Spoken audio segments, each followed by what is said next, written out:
All right, Kite Beach, just for the two of us. This is where the Red Bull King of the Air will take place.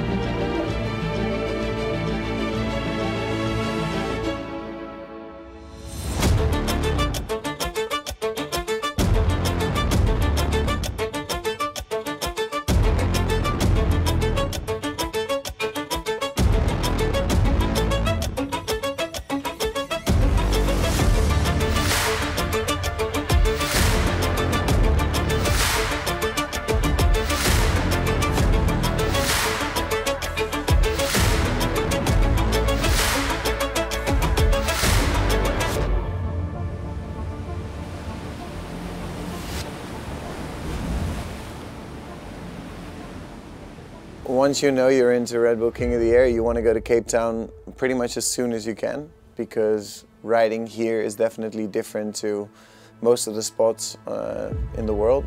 Vlugt, of course, Double G, the boyfriend from Zara Hoogenraad. What a great support for each other. I think it's like a really big dream coming true to have a competition there.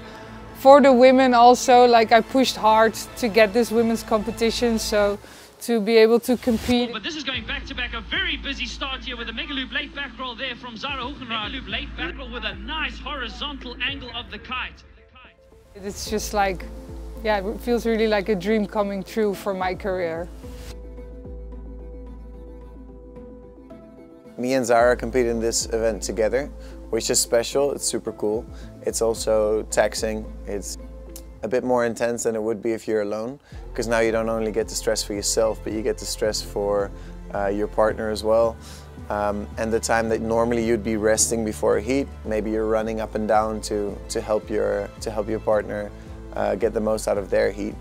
But I think I can speak for both of us if I say it's incredibly rewarding to be able to help each other. Yeah, what we have is really special. I don't think anybody can relate to what we have, like being boyfriend and girlfriend, competing at the highest level. So I think what makes it really special is that we both know each other so well. We know exactly which tricks we can do, in which conditions. He can tell me to do a certain trick without me even thinking I can do it, but because in that moment he says I have to do it, I will do it anyway, and I trust him 100%. I feel like sometimes he knows me better than I know myself.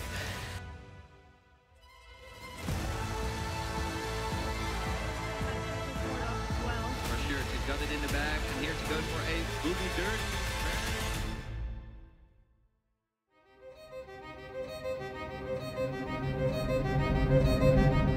So for me, round one was up against Stein Mull and Shahar Tabari, who was my teammate in core. It was a very close and intense heat. Shahar was riding crazy. I think if he landed one trick, he would have been first in that heat for sure. Stina was riding super well, which he always does. He's incredibly consistent. Luckily, my first takeoff was like a huge board of laid back to give me a lot of confidence and a really nice score to start off with.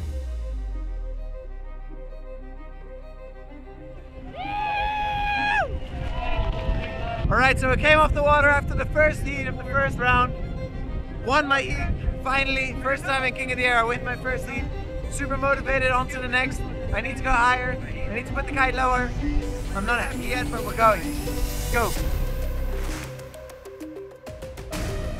The first heat didn't really go according plan. There was a problem with my strap. I think I didn't tie it strong enough. Snake loop, it's all about rotating the kite 360 degrees as she does again. Zara Hoogenraad. Way. You can't land that. I don't believe that. That foot came so far out of the board. And, I mean, these two are so close to the moment. And I was really surprised because it felt like I was totally out of control, and then I kind of got it all together. And I think the trick scored like a 7 point something. So I did it again and I landed it again, and I was like, okay, people will probably think this is my new trick now, but was definitely not the plan. I don't know why, but the second time it scored like almost more than a point less. But yeah, So at the end I lost the heat by 0.04 and I had to go to the semi-final to battle it out with Francesca.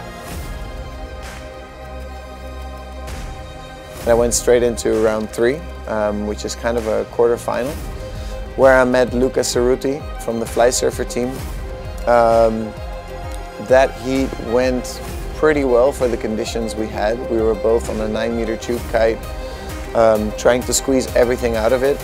The moment our heat started, basically the wind dropped to, on the live it said 16 to 22 knots. But let's say 20 knots, which is incredibly light to do big air.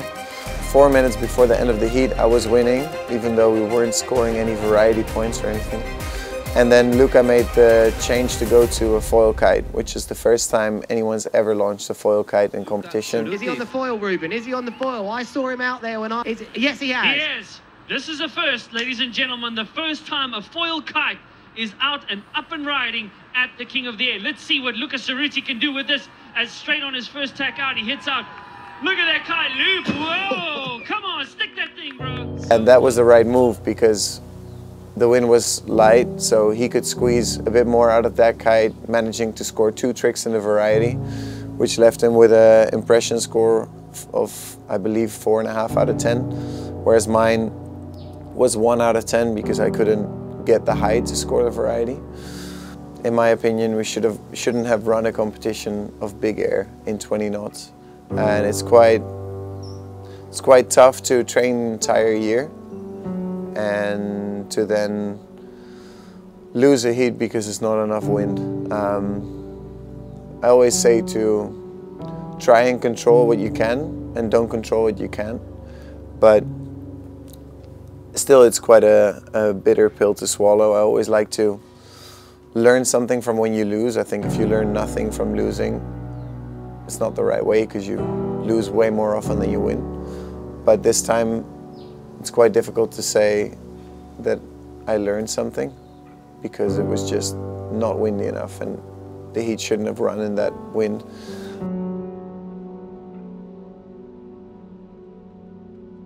Both of us dream about winning this competition, and to see Giel competing in those light wind conditions, it literally like hurt me so much from the inside because I know that he comes alive in the big kickers, the strong wind. There was like no kicker, there was like no wind.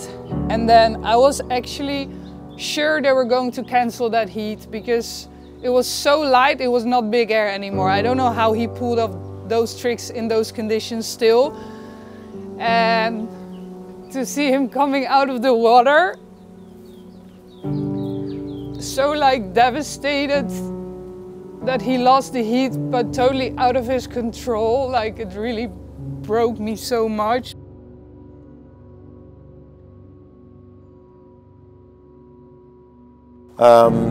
But at the same time, massive shout out, massive respect to Luca and everyone from the Fly Surfer team for even launching that foil kite, not knowing if it was going to score or not, and taking the risk, taking the gamble to say we're going to try this and try to create history. And yeah, they made the right call.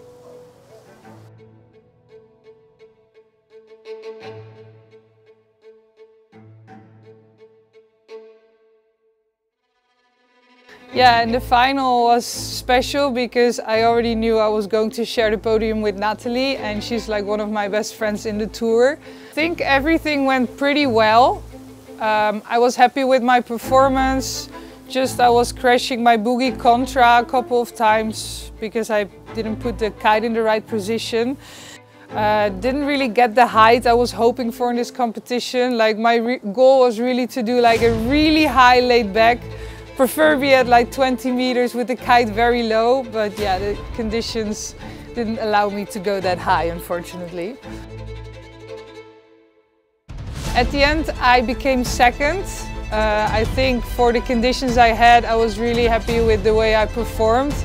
Natalie became first. She landed 10 out of 10 tricks. Well, I remember the moment that the final was over and we had to wait for the impression score to come in order to know who was going to be first, second or third.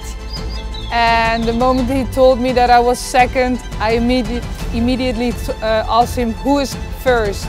And he said Natalie, so I dropped all of my stuff. I ran straight to her. Here we go. And I just was looking into her eyes and I could see the feeling that I felt when I became world champion. So I can really relate with how rewarded it feels for her to win the biggest competition in kitesurfing, and just made me really emotional at that moment. And I just think she really deserves to feel like that, which made me really happy with my second place, because I felt like this was her moment to shine, her moment to finally get what she deserves, that she worked for all of those years.